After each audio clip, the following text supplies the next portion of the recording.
Here we have Steve Smith, also known as Smitty, within the industry. We're super excited to have him up here with us today from AUTOMATECH.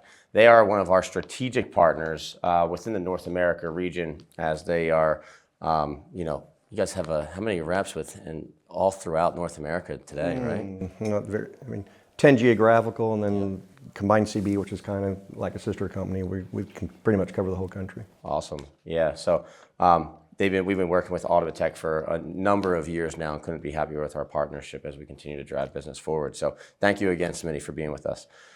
What is the current state of smart factory adoption in the U.S. today?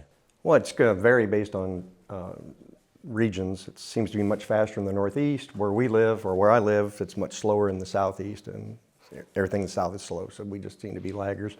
More and more people are adopting it. Certain industries are moving faster than others. Sure. Are companies embedding OT security by design or still retrofitting existing systems? I'd say 90% of them for existing plants are retrofitting. But any new next generation plants that they're building, I'm very familiar with the number of them going on right now. They're trying to design it from the beginning as a digital plant with embedded security, be it if the security is embedded in the PLCs or a security strategy. Sure. Yeah. And how important is predictive maintenance in your clients' digital roadmaps today? It's becoming more important. The problem is a lot of customers still use spreadsheets for maintenance. They don't use SAP or Data Suite Stream or any of these other ones out there. So it's, when you talk about predictive maintenance, it's kind of hard when they don't even have a system in place yet. Yeah. But those that have ERP systems, the ERP vendors are actually pushing predictive maintenance, saying that they can do it. So there's that overlap, like they say they can do MES. Sure. Now, just with working with AUTOMATECH, you guys are in a lot of verticals, but what verticals and industries are you guys most active in today? Well, again, that's what probably vary by salesperson, territory. CPG, food and beverage, pharma and life sciences, pulp, a lot of pulp and paper. We have a lot of pine trees in the south, so there's a lot of pulp and paper down there. Water, wastewater, electric utilities. About the only thing we don't get, automotives too, but is a semiconductor manufacturing. Not much in my territory. Okay, great. And then, could you just explain to us what factory of the future means for your clients? Well, they're all a little bit different. Most people, factory of future is, I wouldn't say autonomous, but less people involved, more automated manufacturing, more smart systems, could be analytics. A lot of it's just getting connected. Most of these guys, ladies, people, whatever, don't have any connectivity between plants. They're still, everybody hears about a new plant or a new customer that got a cyber attack last week, so then the whole idea of connected enterprise, they get scared, right? Because there's more ways to be vulnerable. Yeah, no, absolutely. And then how do you convince skeptical clients to invest in modernization today? Well, that's kind of hard. It's going to depend on, most of the time, modernization is being driven corporately. It's coming down from the CEOs. So my going out to a controls engineer or an IT manager or security guy saying invest is kind of hard. A lot of times it's some initiatives being driven either regulatory-wise.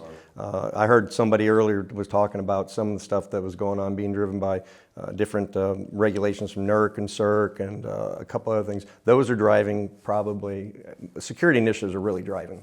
Where we can kind of piggyback on as part of a security initiative where we've had some success, where you're offering multiple vendors as part of the solution, including Octoplant. Yeah, absolutely. And can you expand on what's the most underestimated risk within smart manufacturing? Picking the wrong partner. I mean, and I don't mean vendor partner, I mean deployer, right? We all have, some of us carry different products, they all do the same thing. But if you get the wrong integrator involved, it's going to be a failure from the beginning. Good answer, Smitty. Good answer here. How does AUTOMATECH integrate Octoplant into smart manufacturing projects? Well, first we've been doing a number of smart cyber solutions where people have been doing security projects, and Octoplant's part of that. I've been selling version control for almost 23 years, so the challenge is it's something that's needed, but people don't, it's still, the urgency is better than it was, but they don't want to do it until something bad happens. So the first time they lose a program, or the first time they put the wrong program in the wrong controller, then they go, hi, didn't you talk to me about that product? But it also requires connectivity. We have a lot of customers that the PLCs aren't even connected. They're on isolated machines. They're still serial. They may not even be Ethernet connected. So that's kind of your challenge. So any kind of automation update, we try to bundle in with SCADA projects, whatever we can. Yeah, absolutely. And is there any challenges within, communicating the value proposition of AMDT Octoplant to your customers?